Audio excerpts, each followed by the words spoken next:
वक्त हम यूपी की राजधानी लखनऊ में हैं। 27 विधानसभा इलेक्शन बहुत ही करीब है। आपको यकीनन दूर लग रहा होगा, लेकिन जो पॉलिटिकल पार्टियां हैं, जो सियासी पार्टियां हैं, उनके लिए बहुत कम अरसा बचा हुआ है। अभी एक MIM का कैडर हो रहा था यहाँ पर, प्रदेश अध्यक्ष शौकत जी ने एक भाषण दिया।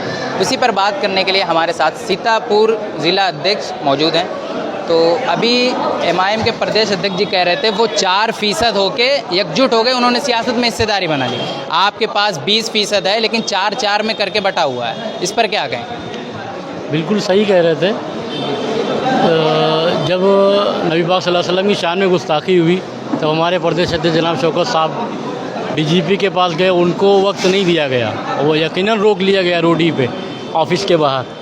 और अभी बता रहे थे 2 दिन पहले राजभर जी के लड़के, उनको वहाँ बैठ के मुलाकात हुई, खड़े होकर गर्मजोशी के साथ स्वागत किया गया, सारी चीज़ें हुई। तो कहीं ना कहीं सियासी ताकत की ही बात है। वो 4% एक हो गए, हम 20% इलायदा बटे हुए हैं। पर आप कहेंगे, क्या कहेंगे जो आपके पास 20% है, जो मुस्लिम समाज 20%, 4 समाजवादी के पास है, 4 MIM के पास है, 4 पीस पार्टी के पास है, 4 आज़ाद समाज पार्टी के पास है, इसको आप इकट्ठा कैसे करें? नहीं, MIM के पास है, बाकी सारा समाजवादी के पास है। कांग्रेस, पीस पार्टी और चंद्रशेखर किसी के पास नहीं है। कल जो संवाद हुआ, मुस्लिम संवाद के नाम से प्रोग्राम हुआ और ज़्यादातर चेहरे मुस्लिम ही थे। जब 14 तारीख को हमारा अधिवेशन हुआ, उसके दूसरे दिन समाजवादी पार्टी अल्पसंख्यक सभा बुला ली। दूसरे दिन चंद्रशेखर मुस्लिम संवाद करने लगे, बाकी और जो छोटे छोटे लोग हैं पीस पार्टी, वो अपनी अपनी मीटिंगें करने लगे।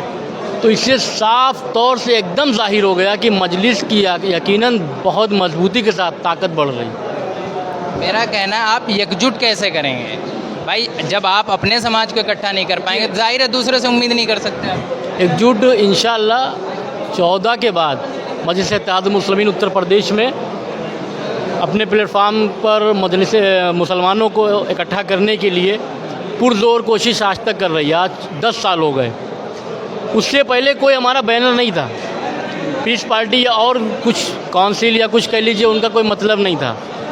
समाजवादी पार्टी मुसलमानों की मजबूरी बनी हुई थी। अब हम लोग 22 में पहला चुनाव लड़े हैं, मान लीजिए, तो जो प्रदर्शन रहा उसके बाद 27 में जो जिस तरीके से बैरिस्टर साहब के दिशा निर्देश पे प्रदेश अध्यक्ष जनाब शौकत साहब और हम सीतापुर से हैं, पूरे प्रदेश में जिस तरीके से काम चल रहा है, लोगों से मिल रहे हैं, ख़ासकर मुसलमानों के जुल्म ज़्यादती, मदारिस, मसाजिद, अजान, गाय, दाढ़ी, टोपी, जिस तरीके से हज़ारों ऐसे मामले तो जाके मिले, तो लोगों को एक उम्मीद आज जगी कि हाँ, हम लोग मजबूरी में देते थे, यादव जी को नेता बनाते थे। बहुत खुशी है कि अब अपनी कोई पार्टी, अपना कोई घर, अपना कोई बैनर, अपना कोई झंडा, अपना कोई डंडा, अपना कोई नेता आया। तो अब 27 में आप देखिएगा, ये 20 जो फीसद इधर उधर बटा है, वो इंशाअल्लाह पूरी तरीके से मजलिस इत्तेहादुल मुस्लिमीन के बैनर पे। कुछ लोग कहते हैं MIM सिर्फ मुसलमानों की पार्टी, और जाहिर है आप सिर्फ मुसलमानों के बेस पे सत्ता में नहीं आ सकते, इस पर क्या कहें? नहीं, मुसलमानों की तो पार्टी नहीं है, क्योंकि महाराष्ट्र है, तेलंगाना है, दिल्ली है। इधर उधर की बात करेंगे तो हमारी पार्टी में बहुत बड़े बड़े तमाम मज़ाहिब के लोग हैं। और अभी जो कैडर हुआ आधा घंटा पहले, इसमें भी डॉक्टर पवन राव अम्बेडकर साहब बैठे थे। तो हम लोग जय मीम और जय भीम के नारे के साथ लोगों में जा रहे हैं। और जिस पे जुल्म हो रहा है, जितनी भी लोग दबाए जा रहे हैं, मजलूम जिनको सताया जा रहा है, उसकी सबसे बड़ी हिंदुस्तान की पंचायत में, वहाँ पे मोदी की आंखों में आंखें डालकर बैरिस्टर असदुद्दीन ओवैसी साहब सबके हक की लड़ाई लड़ रहे हैं।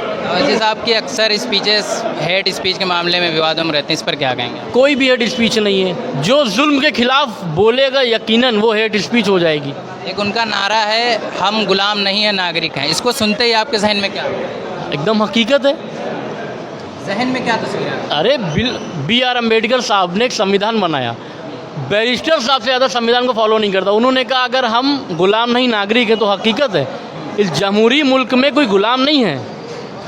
एक चाय वाला, एक सब्ज़ी वाला, एक चप्पल जूता सिलने वाला संविधान के तहत वो भी मंत्री, विधायक, सांसद बन सकता है। तो गुलाम थोड़ी ना है वो, ना कोई बादशाह के लोग हमेशा राज करेंगे। तो जमहूरी मुल्क के बैरिस्टर साहब ने कहा कि हम गुलाम नहीं, तो ये हकीकत है, हम नागरिक हैं। MIM पार्टी पे इल्ज़ाम लगता है कि CA/NRC के वक्त जो बच्चे जो मुख्य चेहरा थे वो आज भी जेल में कैद, उन पर आवाज़ नहीं उठी। बैरिस्टर साहब से ज़्यादा कोई भी मुस्लिम जो जेलों में बंद हैं गौकशी के नाम पे, सीए एनआरसी के नाम पे, दहशतगर्दी के नाम पे, उनसे ज़्यादा कोई लड़ाई नहीं लड़ रहा है, ना पार्लियामेंट में, ना कानूनी, ना किसी तरीके से। 27 इलेक्शन में आपके पास क्या मुख्य चीज़ें हैं जिसको लेकर आप लोगों को आक्रोशित करते हैं? देखिए, उत्तर प्रदेश में 70 साल देश के आज़ाद हो गए, लेकिन उत्तर प्रदेश में सबसे प्रमुख मुद्दे वही नाली, सड़क, स्कूल, कॉलेज। अब एक नई चीज़ें आ रही हैं, जहाँ मुस्लिम आबादी वहाँ शराब के ठेके, जहाँ मुस्लिम आबादी वहाँ पुलिस स्टेशन, जहाँ मुस्लिम आबादी वहाँ कोई डेवलप नहीं। तो अब कुछ और मुद्दे नए तरीके से लोगों में जाना पड़ेगा, खासकर अपनी बस्तियों में। हमारे साथ बात कर रहे थे सीतापुर के ज़िला अध्यक्ष जनाब काशिफ अंसारी साहब। मेरा नाम अहमद अंसारी।